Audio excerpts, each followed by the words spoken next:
week of our challenge.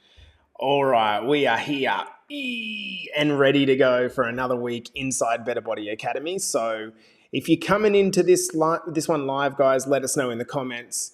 We are naturally going to kick this one off in about 3 minutes. This is looking like a big episode, and I'm super pumped to bring this one to you this morning, guys. So let us know if you're coming to this one live. We're going to be starting in a few minutes and getting stuck into episode number 250. So, that flew. Good morning, guys. Good evening, good afternoon. I've got to say, this was one of the hardest get-ups that I've ever had. I'll just let you know. I had a fantastic afternoon at Single Fin Bali and then a dinner after it. And I will say I was home at 9 o'clock, but man, getting up at 2 o'clock's a little bit, it's not enough sleep.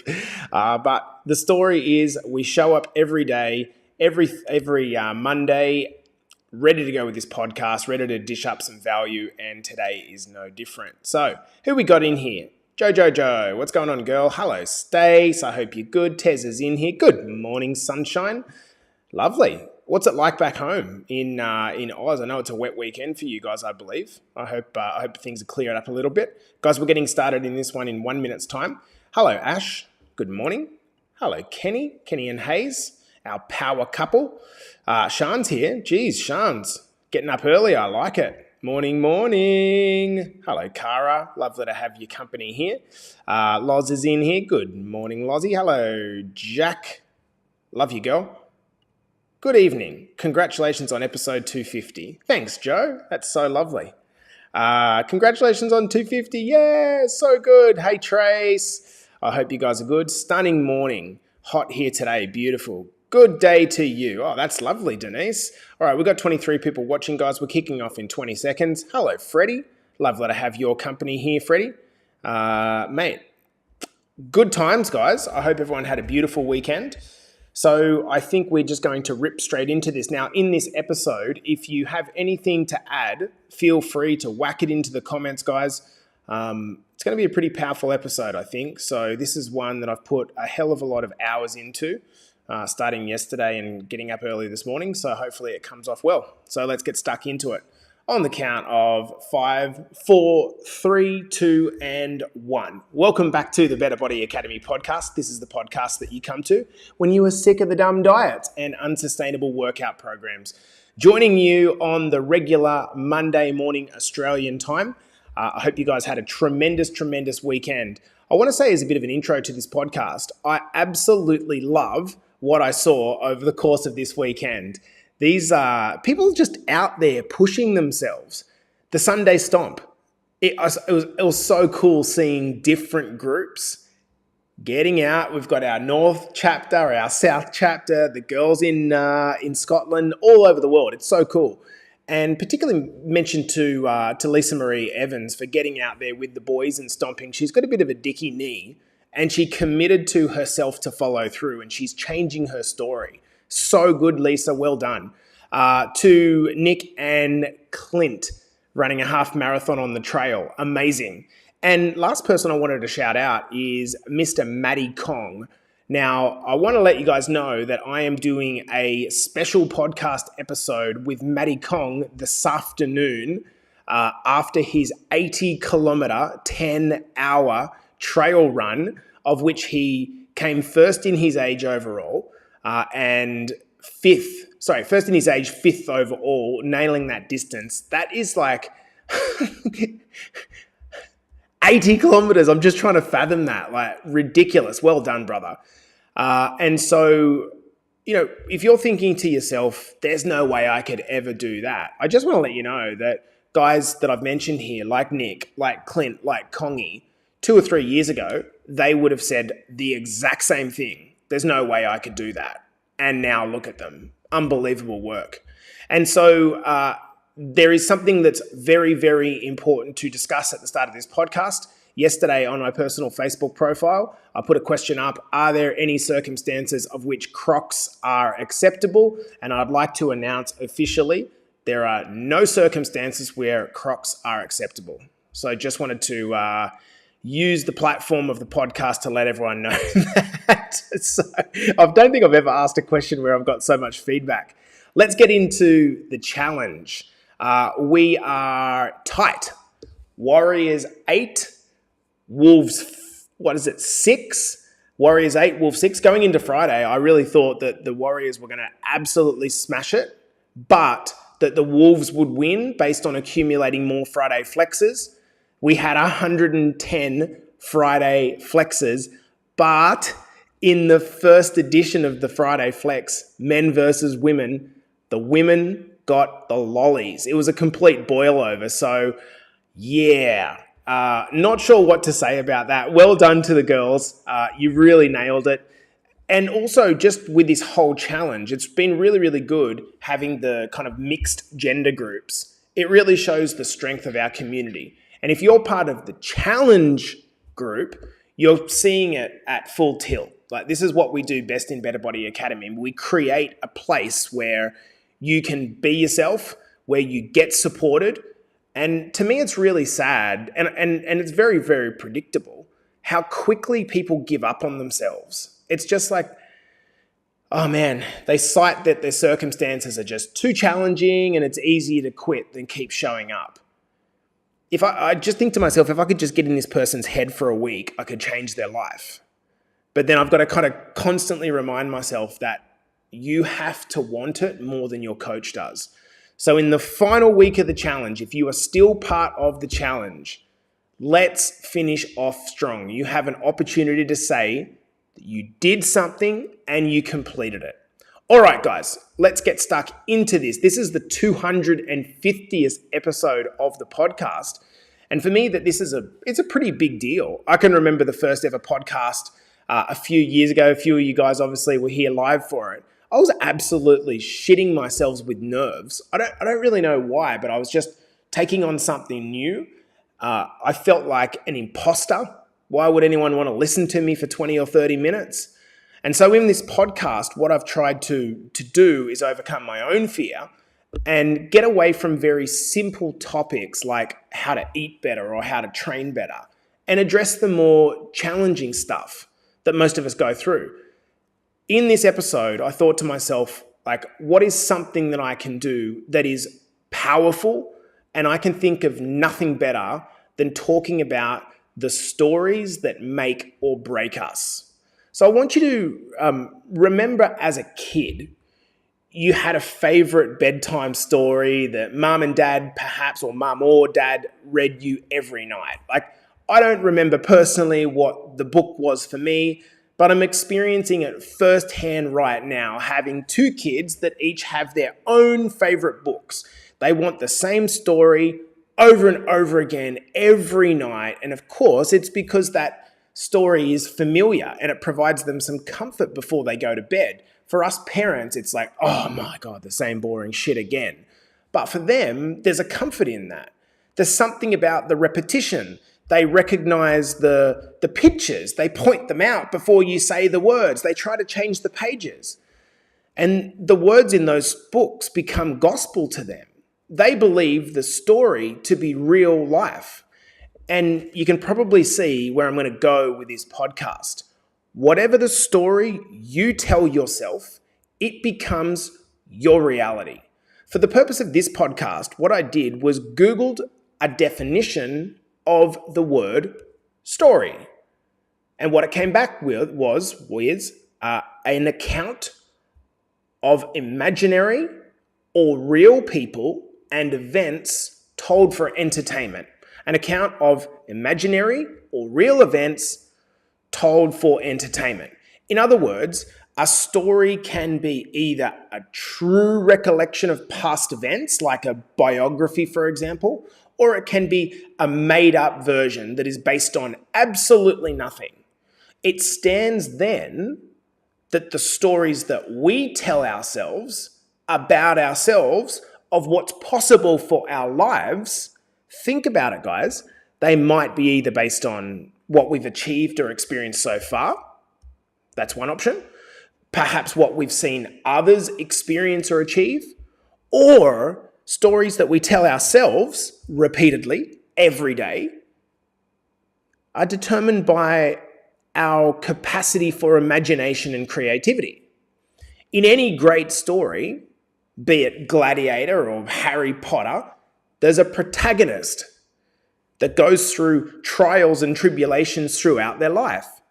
And it's these challenges which turn out to be the things that define them and propel them to their future success and becoming a hero. The big power in stories is in their relatability. Stories get passed down from generation to generation as a way to consolidate the lessons or the teachings so that there's some value to be gotten from that.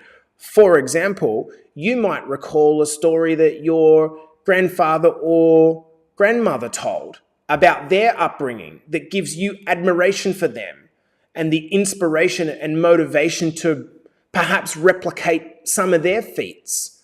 For me, the story of my dad coming from Malta to Australia on a boat by himself as a 6-year-old kid that couldn't speak English, who grew up in an orphanage but managed to become a successful small businessman and an amazing dad, is a story that gives me strength when I start making excuses. These stories, they lure us in because of the emotional connection, right? They make us feel a certain way, which compels us to take certain actions.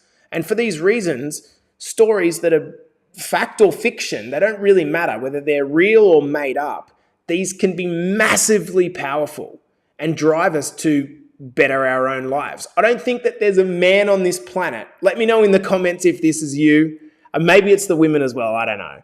I don't think there's a man on this planet that watched Rocky 3 and then didn't want to go for a 10-kilometer run just punching the air.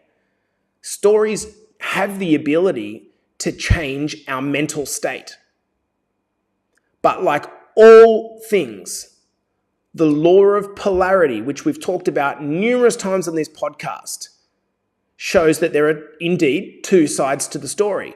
Clearly, stories can be extremely powerful.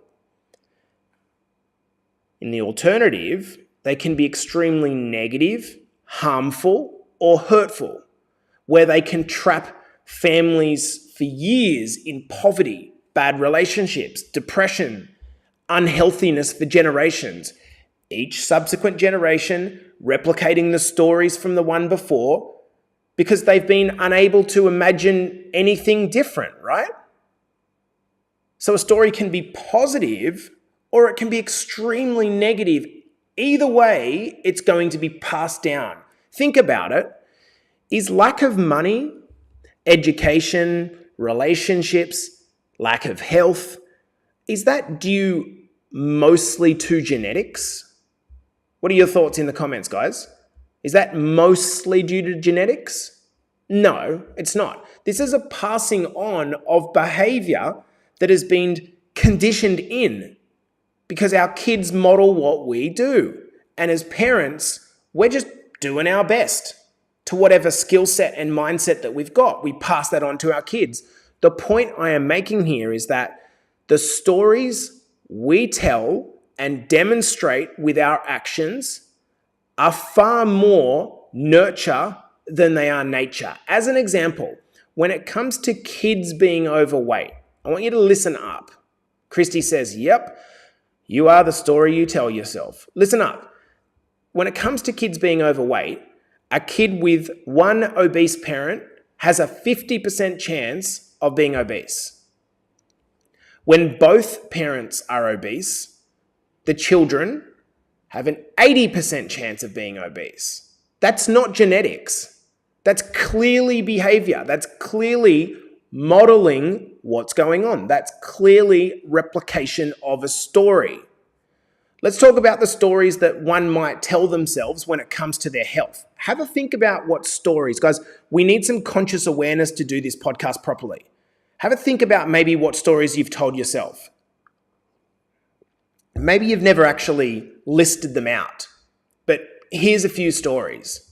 Healthy food is really expensive. Losing weight means not eating or doing diets.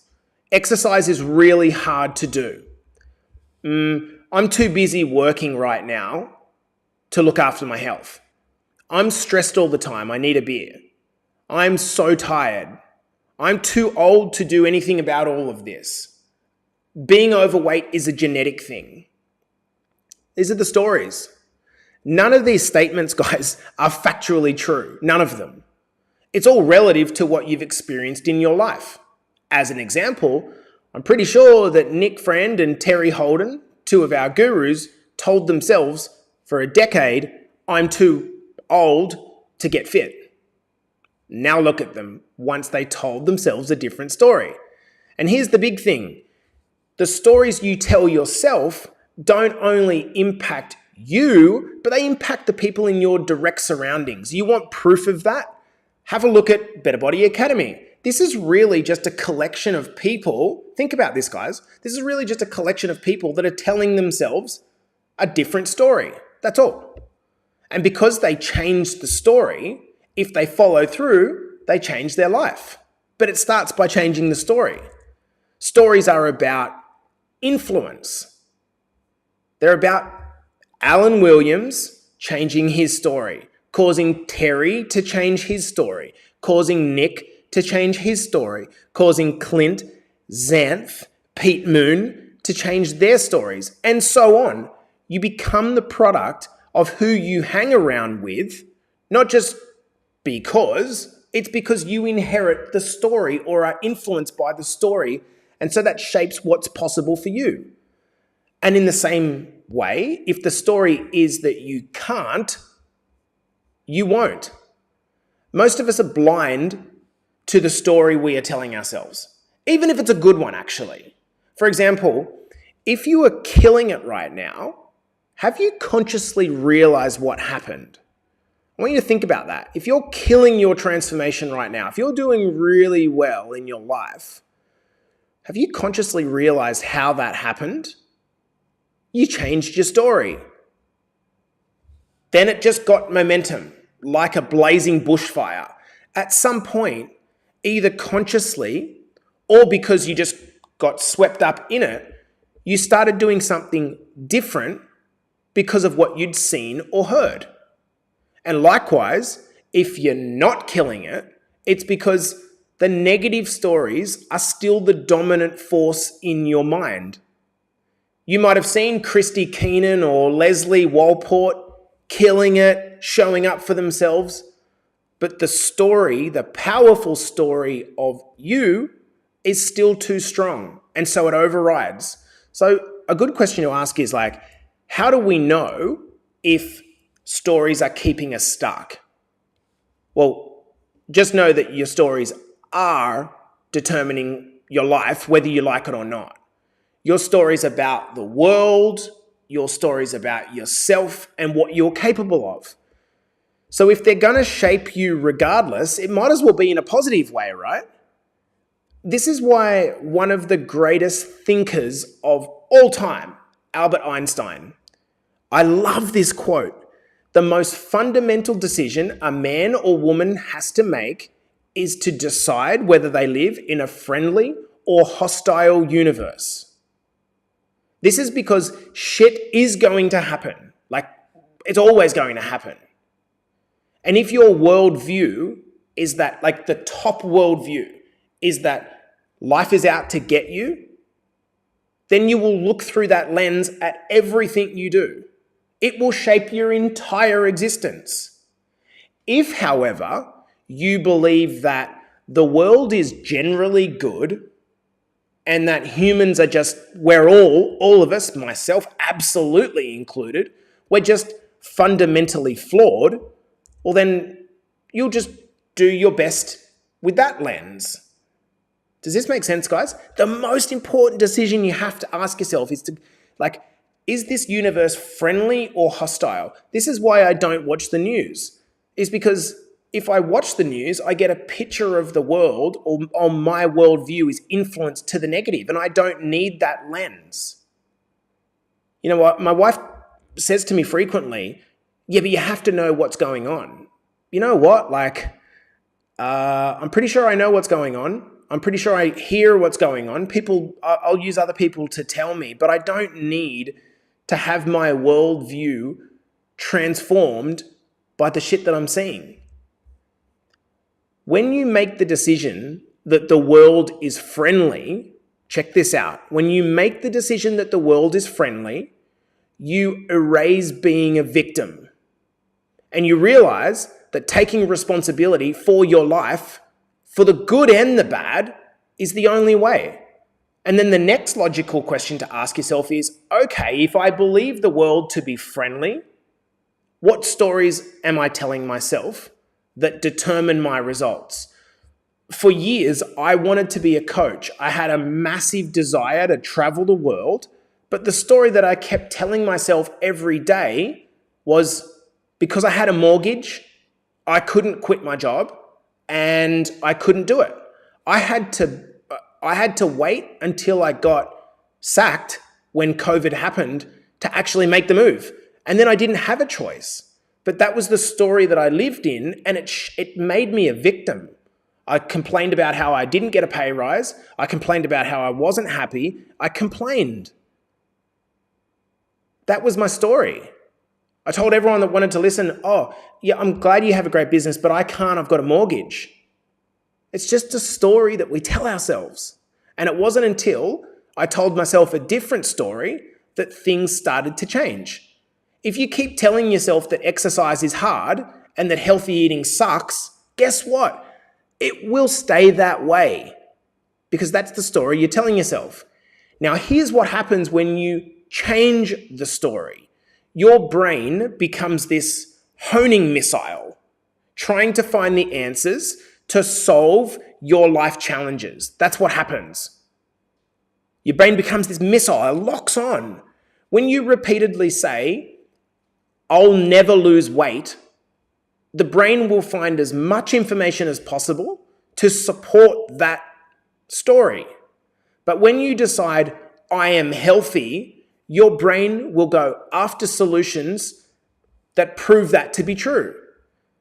Things will randomly seem to come to you now that you're awake to actually looking for them. You may start to feel lucky when you change your story. Guys, who here listening feels lucky at the moment? Or once they change their story, they start to feel luck. Luck happens when opportunities that normally you're blind to, now, because you're prepared, you can take them. That's what luck is. When you change your story, you are prepared for the opportunities that come your way. Now, here's a warning. Expect to meet immediate resistance, like immediate resistance.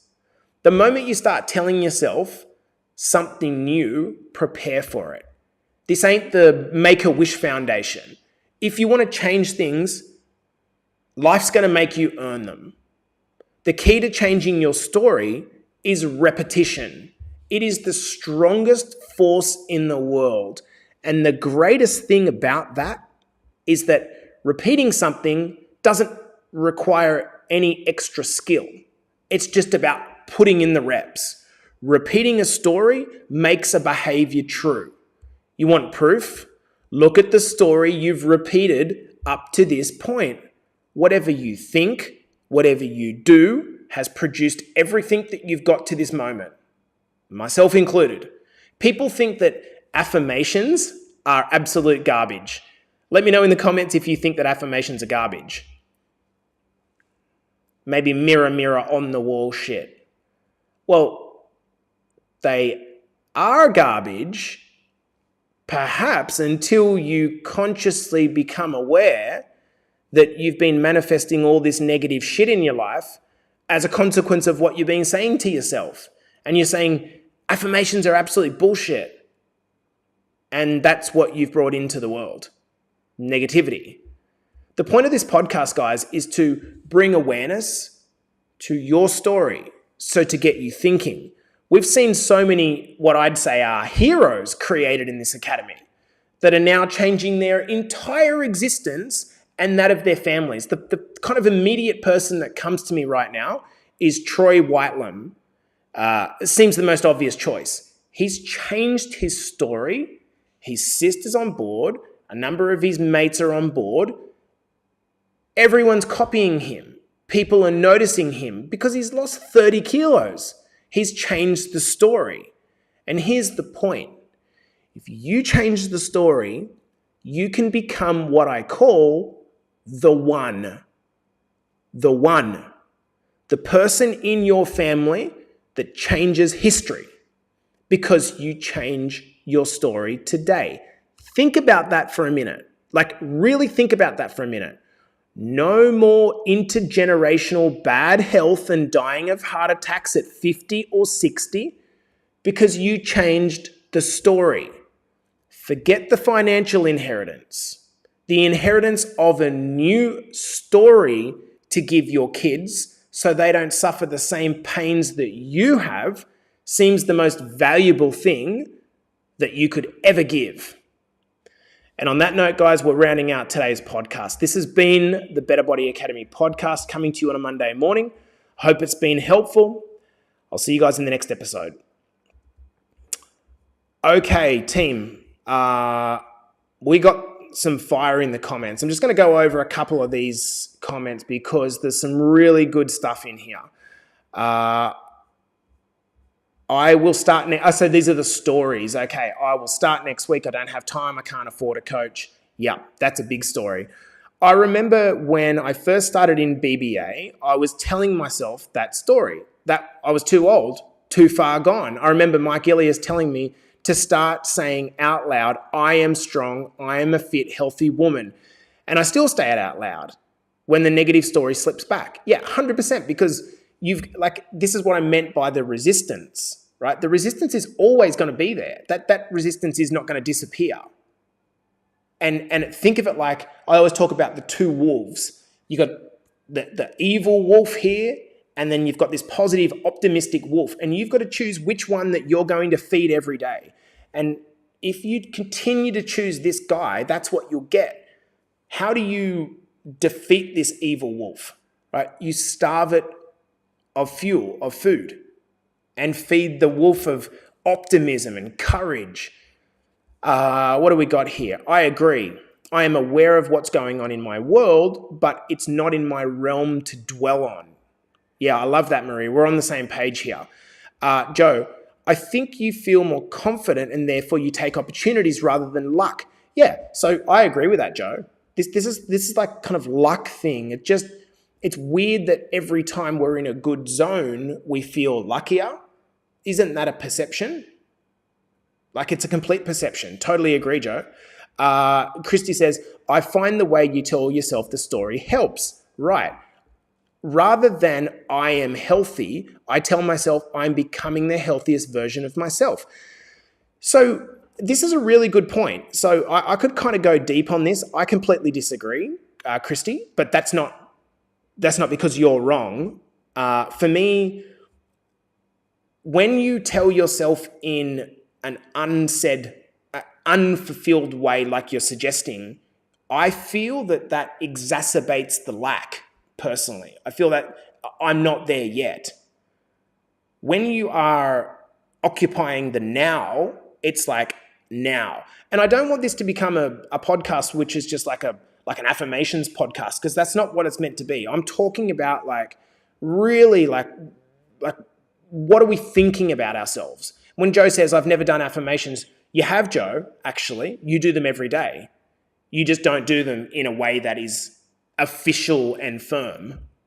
You do, 100%. Your whole life is an affirmation. This is the whole point. Maybe the penny's dropping here, Joe. Your life is an affirmation. If you've brought in good things, you've affirmed them in because you've thought to yourself at a certain point, I want this thing in my life. And then you thought about it enough and over enough and molded over in your mind. Eventually, you've got to the point where you've brought it in. I've told myself the victim story, so I stay stuck because I expect someone else to rescue me. I'm now rescuing myself. I wish I knew who that is. That's unreal.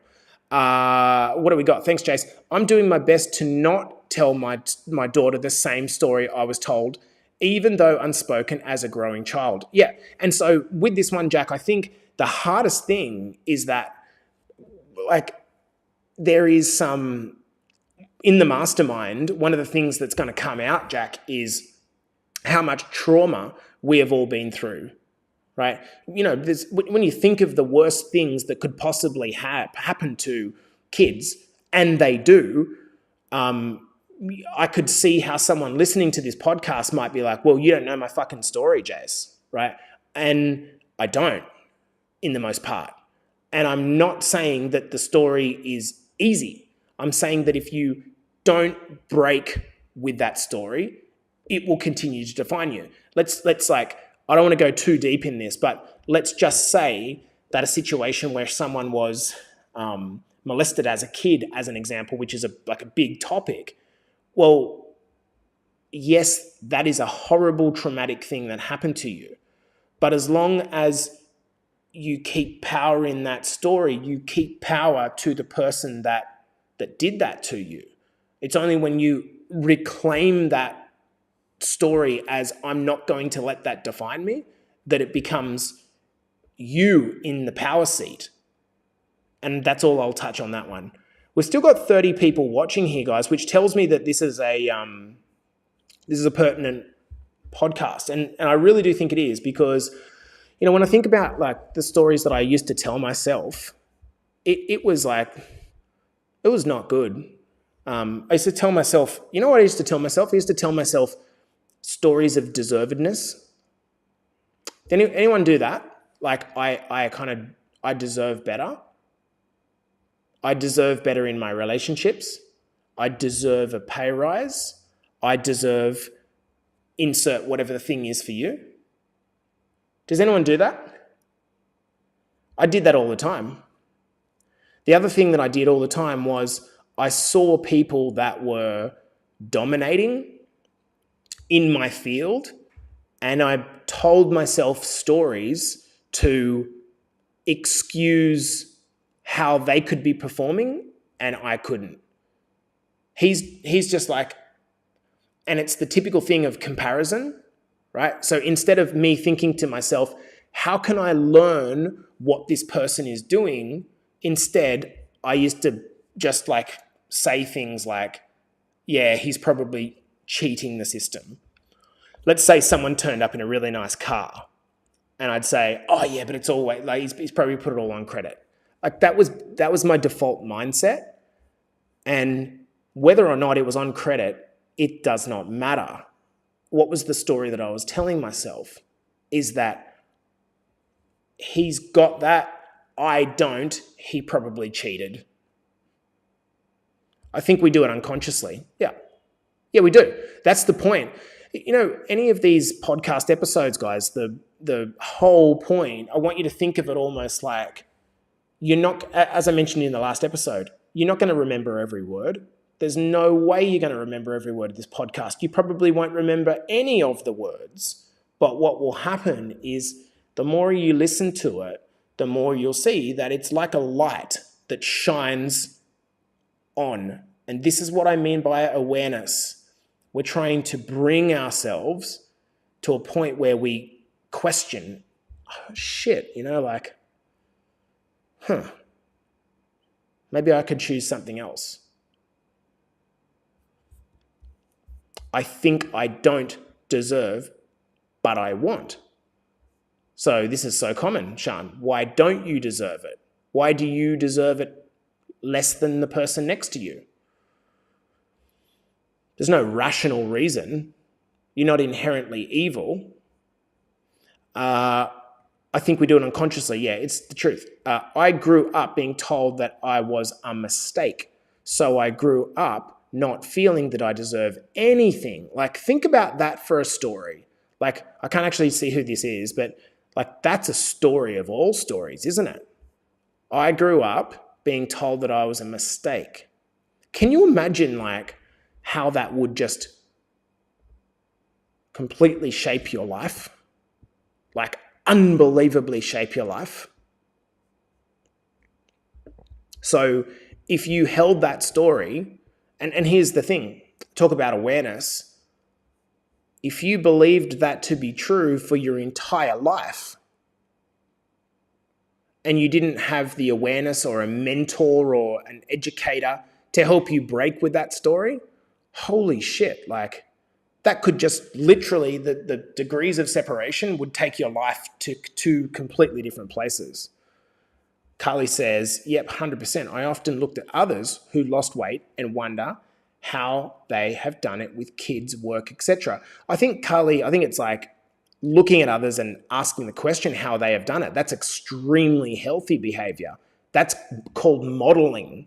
One of the smartest things that you can possibly do is look at what people you admire are doing, and I do the exact same thing, and copy them. That's what you should do. But if we're looking at that and saying, oh, but that's why they are special.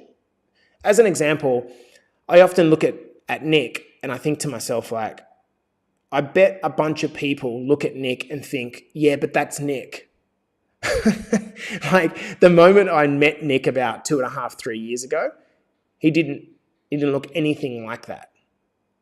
Anything like that. Now he looks fucking absolutely shredded and diced, and he's going out and running 40Ks on the weekend. But 3 years ago, that he was not that. I used to, but I know I am, in my own thoughts, I am better for me. I changed the story from being a victim to something, that has happened in my life. The events don't define me. And I mean, of all people, Xanth, your story is one which, if people knew on a mass scale, oh yeah, but that's Xanth. It's like, you know what? It's really funny. Talk about, comparison. We've kind of got to the comparison thing here. Like, I've got a really good life now. Like, in Bali, do what I want, got a great business. Holy fucking shit, I went through some shit to try to get to it. Like, people don't understand what you've put yourself through to get to the things that you've got to. All they want to do is go, oh yeah, when I think about it, like, years of studying until 3 o'clock in the morning, coming out of university, what no one tells you is that when you get a degree, you're probably going to work for the first 5 or 6 or 7 years on, I think after studying for fucking 10 years, my pay was $48,000 a year, full-time, commuting to Sydney every single day, in a Hyundai Excel, spending money on petrol and tolls. And it's like, they only see the highlight reel. I've definitely been jealous of other people and thought that it was an opportunity that I didn't. Yeah, they had an opportunity that I didn't. I think it can be true in some circumstances. It definitely is true in circumstances. I think it would be ridiculous to expect that some people weren't born into better situations than others. And what? Do you know what I mean? Like, that's exactly true, Joe. Joe, you couldn't be, factually, if you're born into a family that has a large pool of intergenerational wealth that keeps getting passed on, that's a big fucking leg up.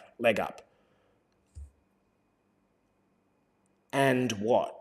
Do you know what I mean? Like, the point of all this is like, okay, great, realizing it, but what am I going to do about it? Am I going to just subscribe then to the story, which is, and because of that I can't, or am I going to change the story? Carly says, being aware of my eating choices, especially when I'm stressed, anxious, sad, has always been my biggest downfall. Emotional eating.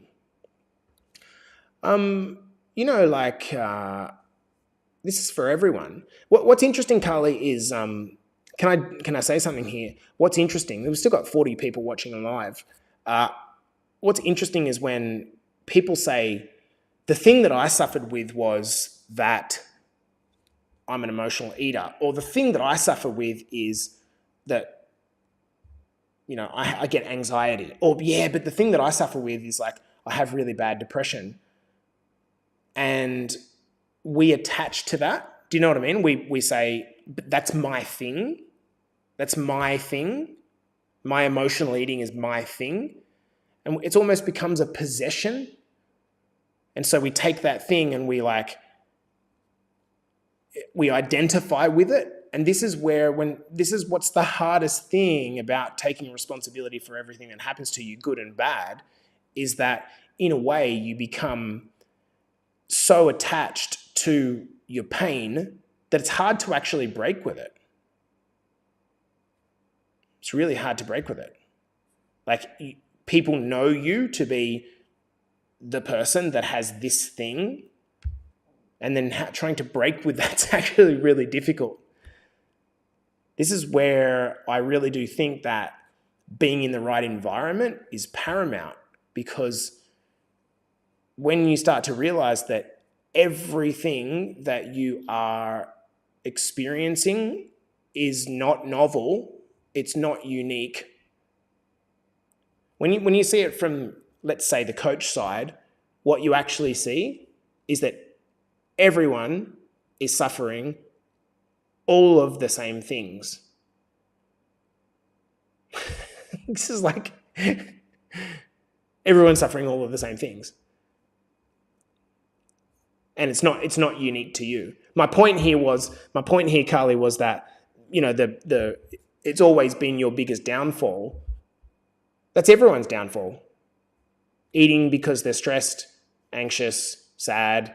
That's everyone's biggest downfall when it comes to weight management. Everyone's. So when you realize, when you depersonalize it, right, and don't own it as your thing, well then it's just something that you can separate from, you can divorce from. Do you know what I mean? All right. I don't want my kids to be the fat kid like I was. My 7-year-old wants to be a professional football player, so I feel responsible to give him the foundations to get him there. How can I if I'm not role modeling a healthy lifestyle myself? Who is this? This is a really great point. So one of my very dear friends, he came to me quite recently and he said something very similar. He said that his daughter was incredibly talented, and unfortunately, the one that's incredibly talented doesn't care about stuff. Like, she's like just naturally talented. Whereas the one that's not so talented, that's got all the drive, that wants to be the professional footballer, she's actually carrying a fair bit of weight. And he was like, fuck, I feel so, as a parent, I'm not really sure what to do, because I don't know how to educate her. I don't know how to help her lose weight because I'm not healthy myself. What do I do? And rather than give him another meal plan, I gave him some basic lessons in eating healthfully and preparing healthy food.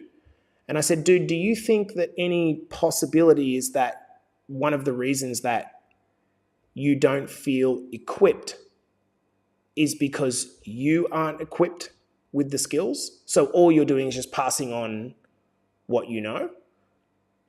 And then he went back and he realized that he feels really anxious about cooking and food preparation, and he doesn't really know what to do. And if his wife's not home, he's like, I don't know what to eat. That's a real challenging situation. So again, he become consciously aware of it. He's like, oh, I need to educate myself. Yes, that's the point. And the hard part about this is that when you decide I need to educate myself, then the next step is, well, where do you go? And the challenge is that most people go to Google or YouTube or TikTok, and then it's like, holy shit, I'm just getting bombarded with all this short form. And then it becomes even, do you ever get the feeling that when you start researching this stuff, it seems seemingly contradictory? It's crazy how contradictory it is. It's because people are competing for the attention. And what you've got to be able to do is de-noise, separate yourself from the shit that's going on, and say, okay, look, the fundamentals of this whole healthy eating, weight management, they have not really changed. Really, they haven't changed. Nikki Friend says, changing the story I tell myself through action has reawakened my intrinsic curiosity and opened up an unlimited world of possibility. From why would I to why not?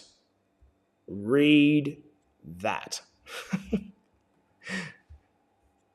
And then, yeah, Nick, you've said it in pretty bloody deep words. I couldn't do that any better. What happens is when the shackles start to come off, you realize, man, like, hey, Kate, you realize, like, oh, man, like, fuck, how long have I been doing this for myself? I just wish I had the guts. To be brutally honest, I wish I had the guts to take more risks earlier on. And when people say they don't regret anything, I do. I definitely regret things. I don't sit and, sulk in my regret, but I definitely regret things. Because the question is, out of the things that you regret, did you learn anything?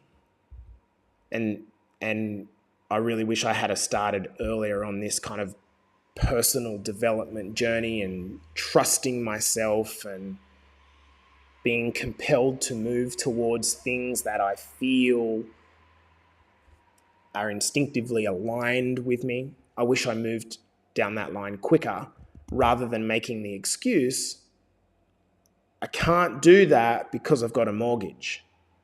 I can't do that because I'm in a relationship. I can't do that because insert whatever the thing is. We could talk about this for hours. We talk about this for hours, and what you start to realize is that every time you open your mouth outside or inside, the majority of it is pre-programmed. It's just like a spinning wheel of the same thing. We wake up every time at the same day, we do the same thing, we spin the wheel, the day goes, we play the day, we get the same thing. It's on repetition. And then one day you go, I could do something different. I don't necessarily mean in a career. I could just think a different way. Wow. And then the moment you start thinking a different way, then all of a sudden you start to get lucky. It's like, how did that happen? Because you got out of your own way. Okay, anyway, I'm going to love you and leave you guys there. There's still 30 people watching, so I'm going to cut it off. Otherwise, I'm just going to waffle your ears off. Hope you guys have a beautiful, beautiful Monday morning or Sunday evening if it is for you. Thanks for coming in live. I hope it's been helpful. We'll chat soon.